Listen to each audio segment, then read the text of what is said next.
Welcome to the Europe Direct Blanchardstown podcast. We haven't done one in a long time, so it's good to be back. And this time we're going to be talking about mental health because this week it is European Mental Health Week. And this is an initiative that's designed to raise awareness around Europe about mental health issues and hopefully take away maybe some of the stigma and embarrassment some people sometimes feel around mental health issues. And I am joined today by Amber Roche, who is a psychotherapist, and we are going to discuss some of the mental health issues that people come across. You're very welcome, Amber, and thanks for joining us. Thank you, Barry. Thank you for inviting me today. So I'm really happy to be here and just to give some insight on this really important topic. It is, and it's so. I'm glad to say that in Ireland in recent years, mental health has really come to the fore and people are talking about it a lot more, which is great to see, but there's still a bit of work to do. And just before we get into that, can you just tell us a little bit about yourself and what you do? Yes. So, Barry, I've got a degree in psychotherapy and counselling. So initially, I started off my career, I suppose, in private practice. And in private practice, I worked with individuals, couples, just providing support for a lot of personal difficulties, interpersonal difficulties. I then moved on and worked in a hospital setting, in a private hospital setting. And worked more on the clinical end of things. And that was really working with people who had experienced very significant mental health difficulties. I've also worked in public sector, voluntary organizations as well. So I guess I've really worked with a whole range of within a whole range of mental health areas. Yeah, and that's kind of the thing I wanted to ask you first. Like, what are some of the main issues people tend to present with? I mean, we heard about kind of anxiety, depression, that type of thing. I mean, I'm sure you've seen a lot over the years. Yes, definitely. I think it's good when a person actually presents and they do seek out support. And they know that something is going on that isn't perhaps their normal way of thinking. So people will come with a whole array of issues. Some of people will be just experiencing different life circumstances that they're really finding it difficult to navigate their way through it. Okay. Or persistent anxiety. Anxiety, yeah, that's a big. And just you talk about life circumstances. What kind of things would that be? Well, I guess the one that has been on everybody's mind or over the past few years is the COVID situation and the uncertainty that brought. I think everybody was pushed into a place of fear, not knowing what this was about, not having the right information as well, and just general panic, financial strains on families, and then also, I guess, just normal routines, just completely pushed out of sync. So people just really didn't know what the future was going to hold. So there was a huge loss of hope. Absolutely. Like it was a really stressful situation, and anyone who's listened to this podcast before will know we did a whole series on resilience and all this kind of thing and even the reason we did the podcast at all was because of the COVID situation. And it really was. It was really tough going for people. People really and I mean, so you mentioned anxiety there, and what other kind of general conditions? I mean, depression, is that another one you'd come across quite a lot? Yes. Of course, people, an individual might present with behaviors that are symptomatic of depression. So some of these behaviors may be that they are withdrawing from their normal social activities. sleeping a lot more or having difficulty getting to sleep, increase in appetite or a loss of appetite, but generally just not feeling themselves at all. And if, everybody can feel down or sad at some stage, that's normal in life. However, if you begin to experience these kind of symptoms, generally for more than 2 weeks continuously, it is an indicator that you could be suffering with depression. Yeah, and it's one of those things, it's often not what people think it is, isn't it? People think, oh, if you're depressed, you're sad. But that's not necessarily the case. And you've given some great pointers there of some of the things to maybe look out for, because I've known people who were depressed and didn't realize it. Yes, they thought, very much so. And a withdrawal from people as well.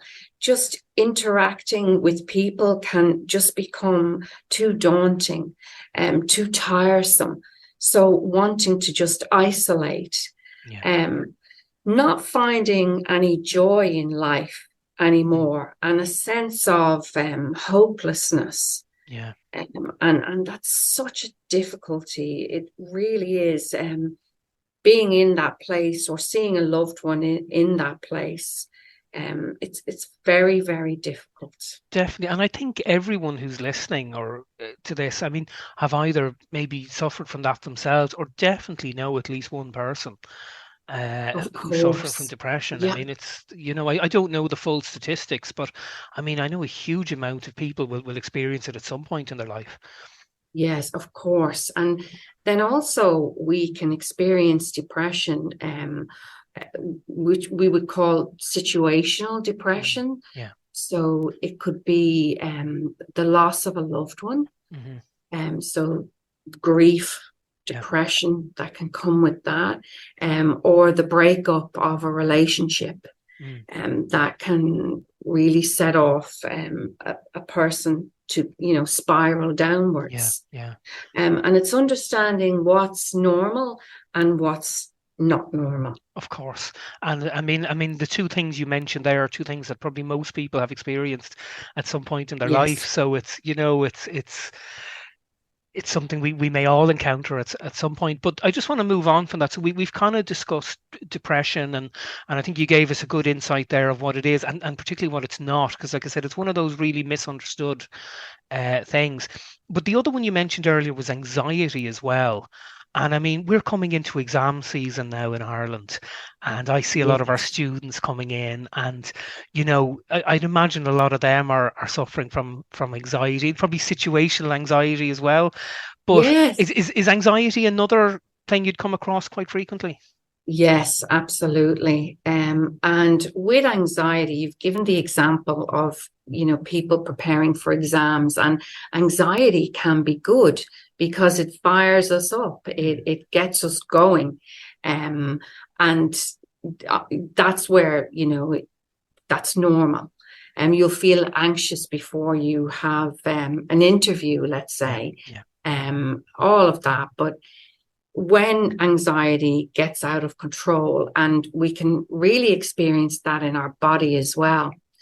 So a lot of the physical symptoms of anxiety can be quite paralyzing and frightening. So you could experience heart palpitations, panic attacks, and the heart, obviously then you may think, okay, gosh, there's something wrong with me. And that makes you more anxious again.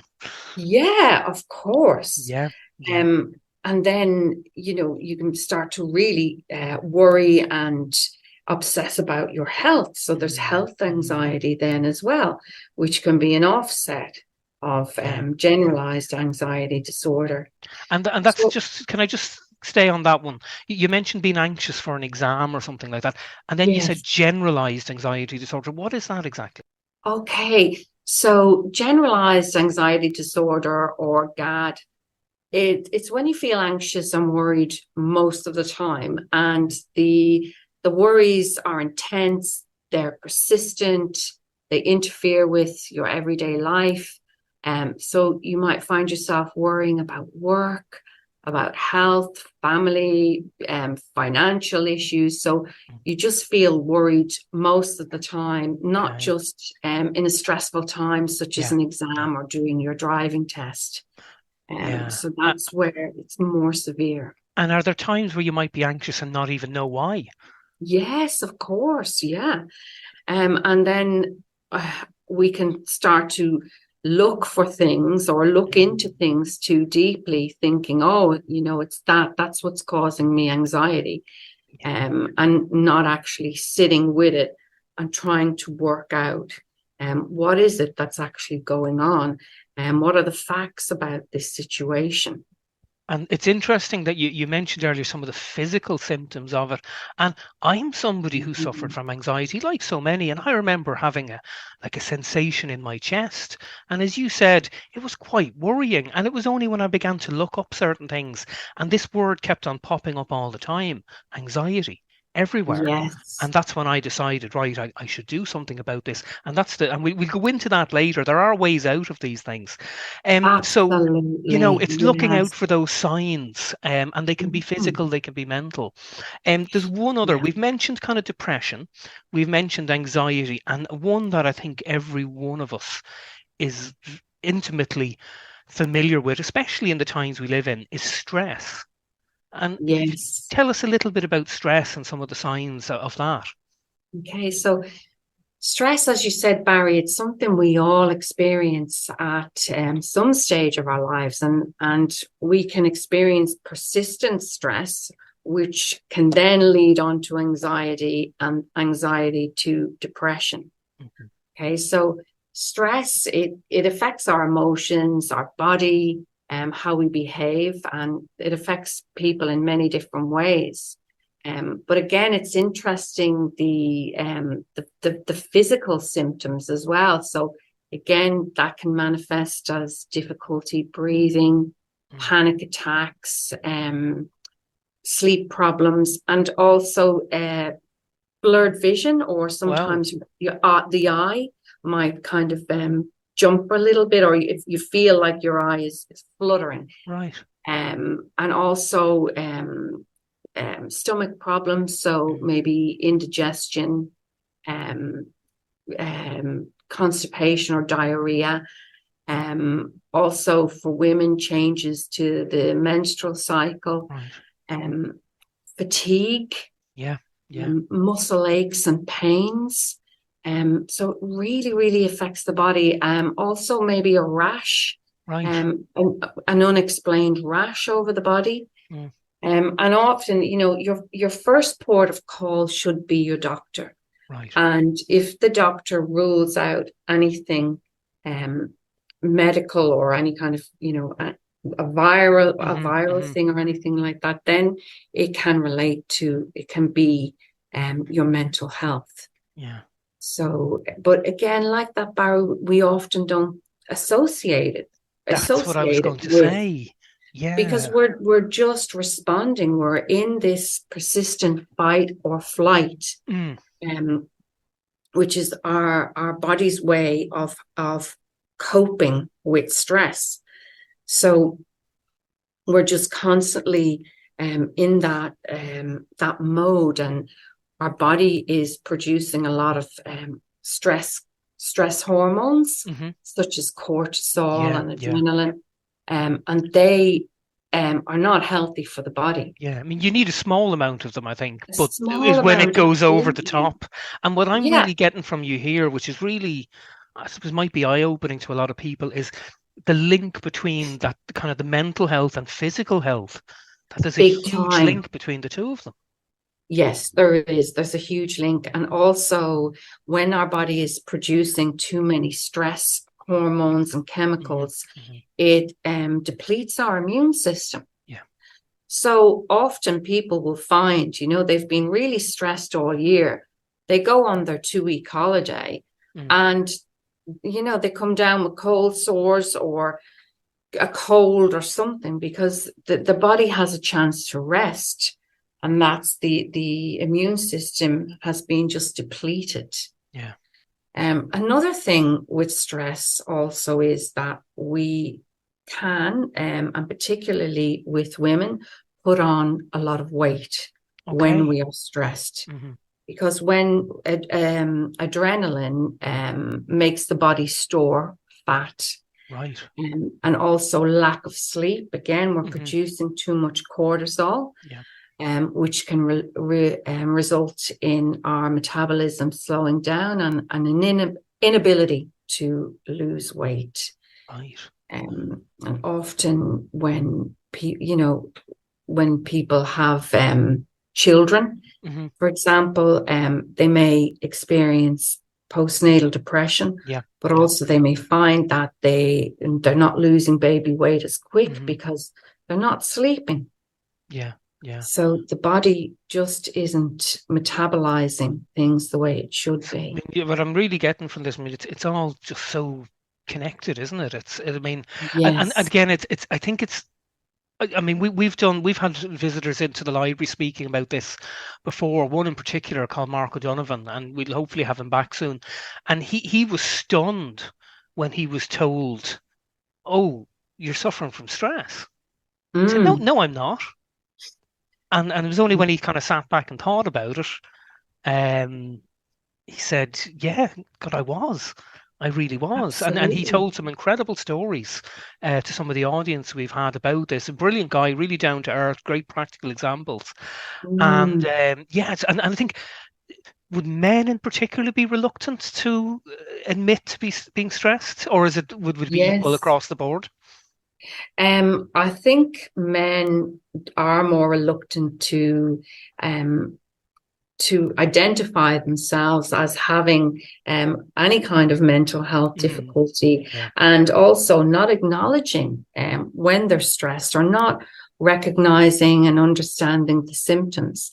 There's that, I suppose, pressure that's yeah, often put onto men to be the provider, to yeah, be, the macho man, not to have or to express emotions, or to sit with feelings. mm, And again, there's all that disconnect from the mind and body. We don't often recognize our bodies are stressed, yeah, and we can blame it on all kinds of other things. But it's when, our body tells us, our body lets us know you're stressed. yeah, I can give you an example myself. When I was experiencing a lot of stress, I was breaking out in all kinds of rashes mm, on my body, and I'd no history of any kind of skin disease or dermatitis, anything like that.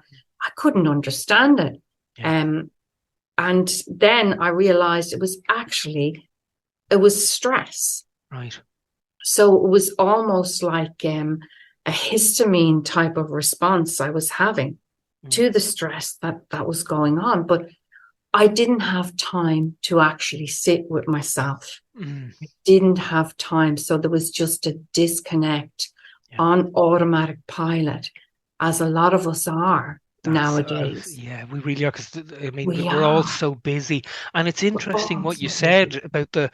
I mean, I suppose one of the big things to do, again, what I'm getting from this is to look out for changes.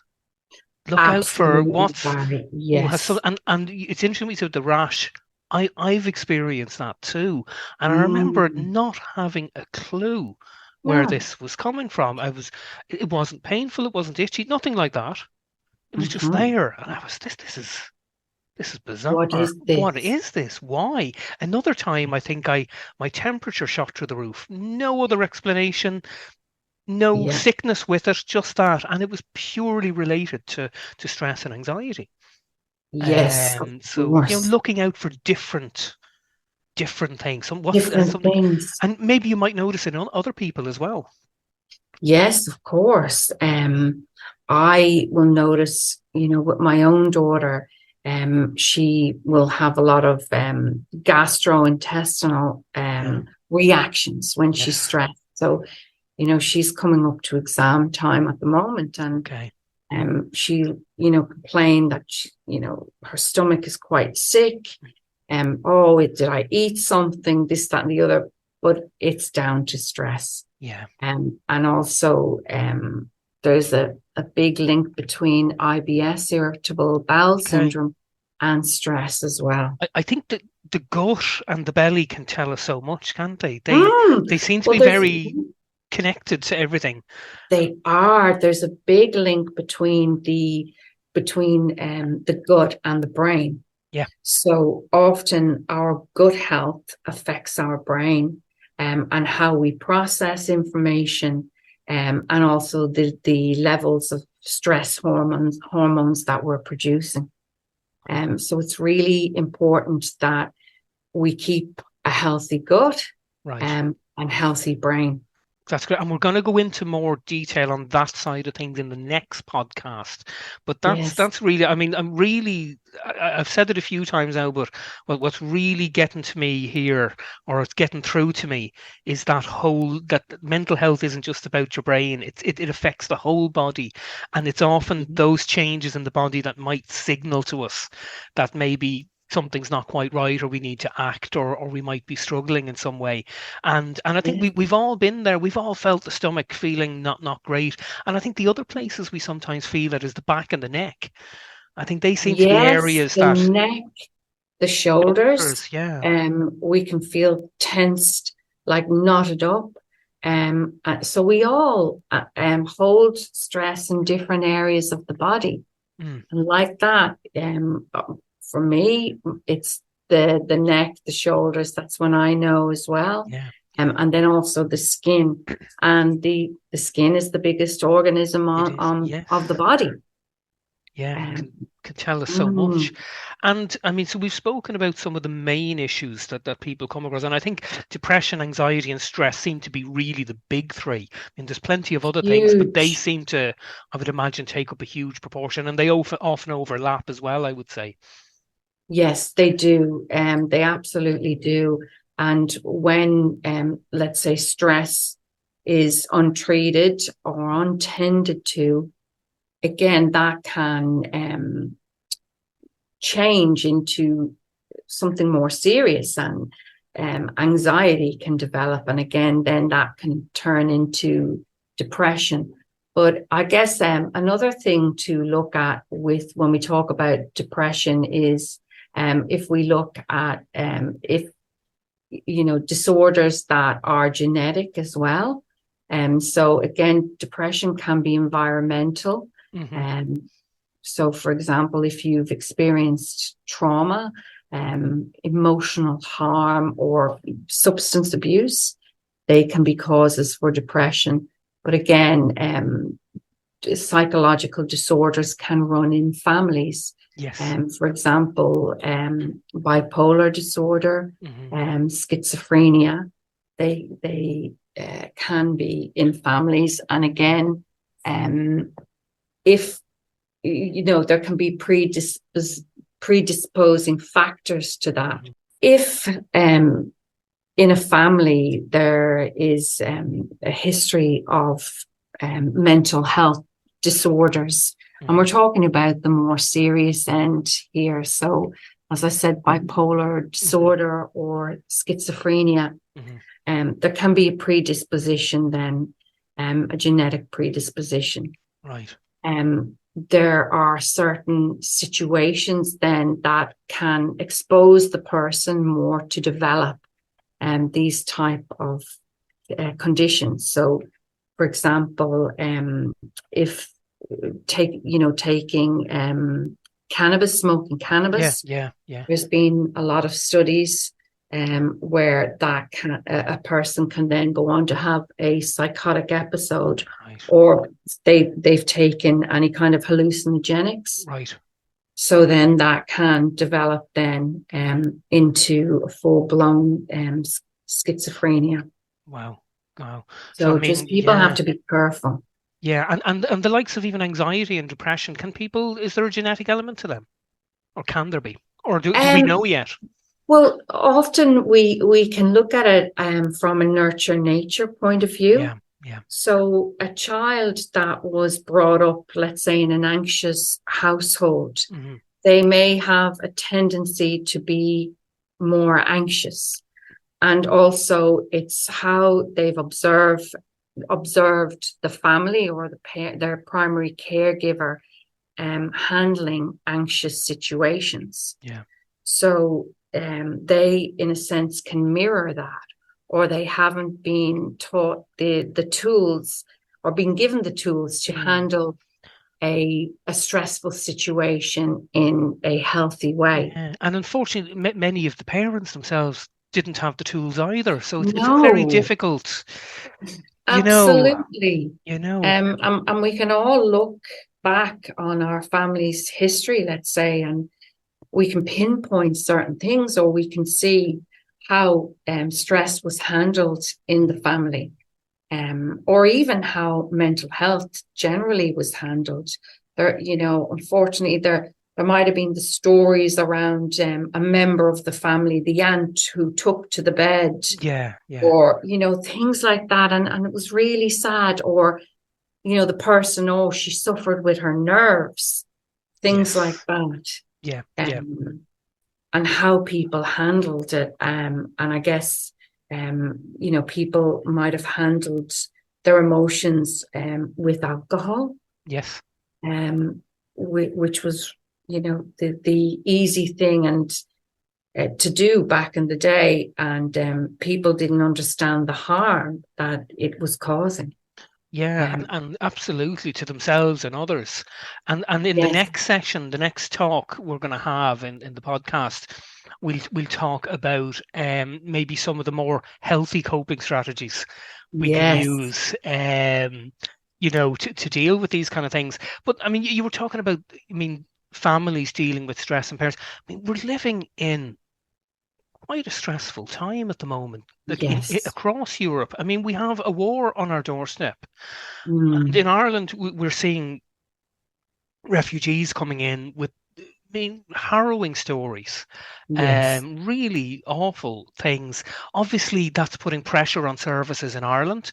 There's a rise in we saw a horrendous case recently of a camp being set on fire the other day. You Mm, know, it's stressful. Also, we've a cost of living crisis across the continent. In yes. Ireland, there's a big homeless issue. So I mean, we do live in stressful times, and I mean, do you think that's contributing to the sheer amount of mental health issues we're having? I mean, obviously it's anecdotal, but I mean, it has to be having an effect. Course, yeah. And again, the focus on social media as well, and sometimes giving out incorrect information. Yeah, So it kind of whips people, let's say, up into a frenzy. yeah, So there's this doom and gloom element all the time, that's been shoved into people's faces. So yeah, it creates hysteria. yeah, And then it creates uncertainty and panic in people. Um, and again, children are seeing that they absorb so much in their families' home situations, mm, and financial strain is huge. yeah, yeah, And people worrying how they're going to, pay for mortgages, how they're going to put food on the table, yeah. all of that. And it's very hard to, I suppose, quieten that kind of a mind when people start really uh, overthinking things, Yeah, or yeah. trying to figure out how they can manage, how they can feed a family, etc. Absolutely, and we're seeing it. And I'm really glad you mentioned disinformation because it's one of the things we've been focusing on here at Europe Direct for a while. We've done a lot of work with Media Literacy Ireland, and we've done a lot of work with young people. And I mean, outrage sells, unfortunately. It does. And And sometimes it's just about turning off the news. yeah, Don't read the yeah, paper. Um, because that kind of stuff shoved into your face, if you're already feeling pretty vulnerable, it's not going to help in any yeah, way. yeah, It's not something that you essentially can have control over. exactly. So Yeah, it's yeah, looking at what you can control. Exactly. Yeah. And actually, before we kind of started recording, we were talking about that We again, did, yeah. talking about what can you control and what are the things you maybe just have to accept, even if they're not like COVID was a thing that, Yes, I think a lot of people, a lot of stress came about because people were finding it hard to accept that this awful situation was happening. And once you kind of absolutely. accepted it, you could kind of, right, okay, well, what can I do next? What can Yeah, I do? what can I do? And it's changing the language in that, changing the language for yourself. So it becomes more solution focused Hmm. as opposed to problem focused. Yeah. This is Yeah. something I can't change. However, what can I change around this? Can I change my attitude towards it? Mm. Um, what can I empower within myself? Yeah, yeah, no, absolutely. And just to go back again to the disinformation thing, I mean, just to be so careful, and we're going to do a lot more on that. And I know there's a lot more planned on that in the future from Media Literacy Ireland.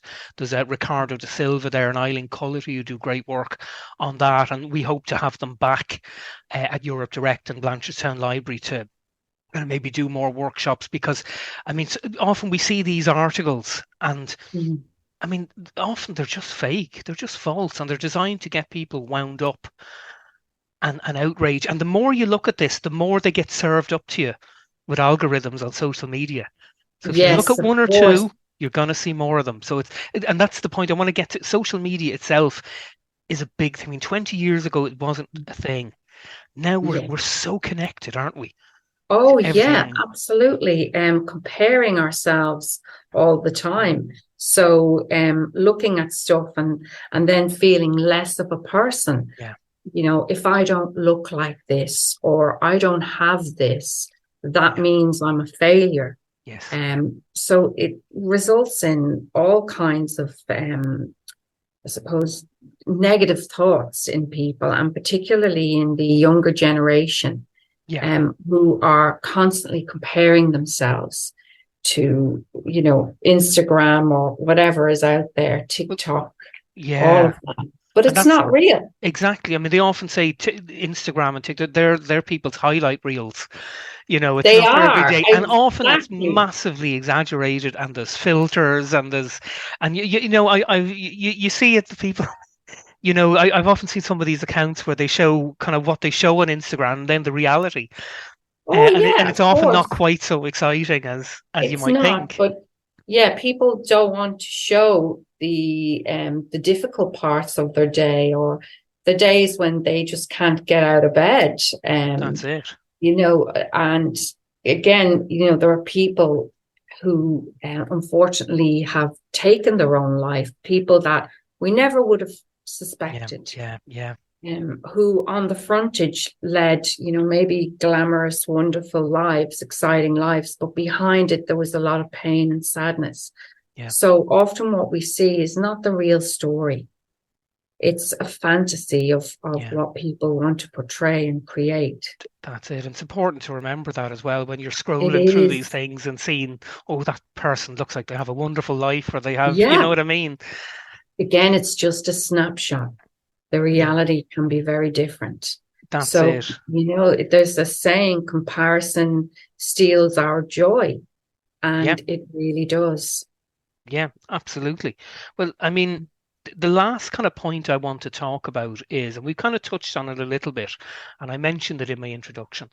It, this, it's less, I'm glad to say, a lot less, but there still is a little bit of a stigma around mental health issues and a sense of embarrassment and a sense of that if I failed in some way, if I've admitting to this, or I don't want people to know, that I'm struggling with this or that. And is that still quite prevalent? It's definitely improving, but it's still out there, isn't it?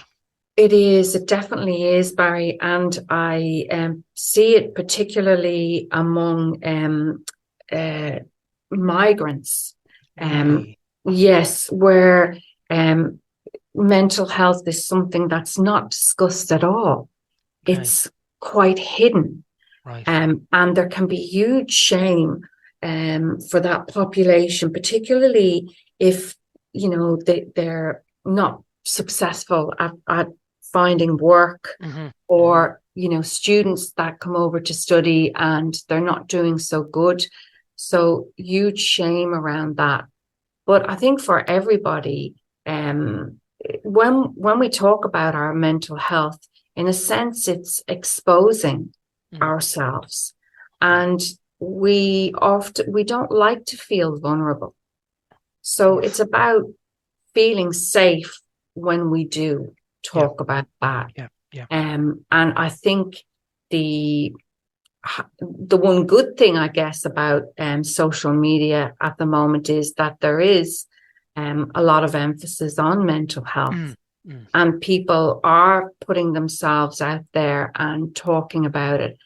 And generally, there's a great acceptance in that. And often when we feel accepted and when our vulnerability is held, that it allows us to be seen. And that allows us, again, then the opportunity to open up. To express ourselves, to almost put out what has been secretly festering inside, and growing and changing into something that we sometimes feel we can't handle. But having the opportunity and space to talk about it, it helps alleviate some of that, the weight of what we carry around internally. And I mean, even in recent years, we've seen a lot of kind of sports people, especially men, coming out and talking about their mental health issues, which I think is a really great thing, because it kind of lets other people know, oh, okay, it's okay if X can talk about this, maybe I can too. And I think fair play to the ones who've done, because they're really putting themselves out there, and kind of often people who are really in the public eye. So it's very admirable. It is. And I think of the Rory stories. I don't know if I can't think of his surname, Rory. He's often on Facebook, and he puts a funny side to it as well at times, but it's bringing it out there. It's making it okay to talk about it, and that everybody at some stage will have experienced stress, anxiety, or a down day. And it's not being alone in it. And Barry, like, I would remember myself, growing up as a teenager and experiencing anxiety and depression, and really not understanding what was going on. It wasn't spoken about at the time. But the sense of relief I felt when I was given the opportunity to sit and talk with somebody who listened, who didn't judge, and who accepted what I was feeling. And I guess, in a sense, that was my own drive to go on and try and understand what this was about. What is this feeling? What is this horrible thing that I can't shake off? And this persistent feeling. Why is it there? How can I change that? And it's very, when you hear somebody say, "Oh, I'm not the only one." Wow. Yes, that's quite liberating, isn't it? It is. It is. And reassuring. Yes, of course it is. And it's normalizing the abnormal feelings that we have about ourselves or about our thoughts, and understanding other people have similar thoughts. That it's okay, that I don't have to sit alone with these thoughts. And we're going to go into that in a bit more detail in the next podcast. But even I've had friends, especially male friends, and I've said, I've struggled with anxiety before, and they've kind of gone, really? Because so have I, but I never really told anyone. So it can be quite, it can be quite liberating. And but what I will say to kind of finish up on this is, what's what's lovely now is my son is in second class in school, and Mm. now they're learning about all of this in school. They're Yes. learning about mental health. They do Oh, mindfulness in class every day. yes. They're learning about all these things. The support's in the school already for the kids who are struggling with anxiety and things like that, and they It's talk about it very fantastic. freely, which is Mm. great to see. It really is. And it's giving kids a toolbox Yeah, to help. And it's also, again, normalizing that abnormal feelings, it's normal to talk about them with a safe and trusted person.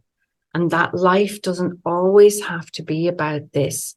There is possibility for change, that yeah, you can get out of that black hole. But children, it's also for enabling them to recognize what these feelings are. yeah. And I'm not alone with them. Yeah, yeah. So, I mean, thankfully, things I think are going in a much better direction, and I think that's a good place to finish up at.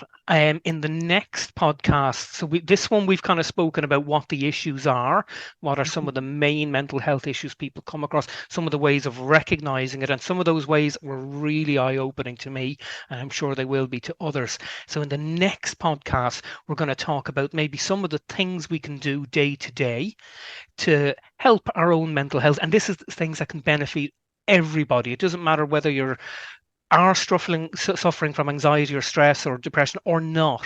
We can all use a little boost, I think. And it's like any other Absolutely. type of health, isn't it? You look after your gut health, you look after your heart health, you look after your mental health. Yes, yes, of course.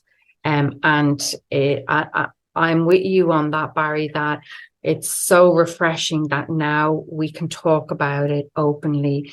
The stigma is going, and let's try and continue that to keep the stigma away from mental health. There is no shame in admitting that you're suffering internally. There's absolutely none. Absolutely. And I think that's a good way to finish. So we leave it at that. So thank you for that, Amber. Thank you.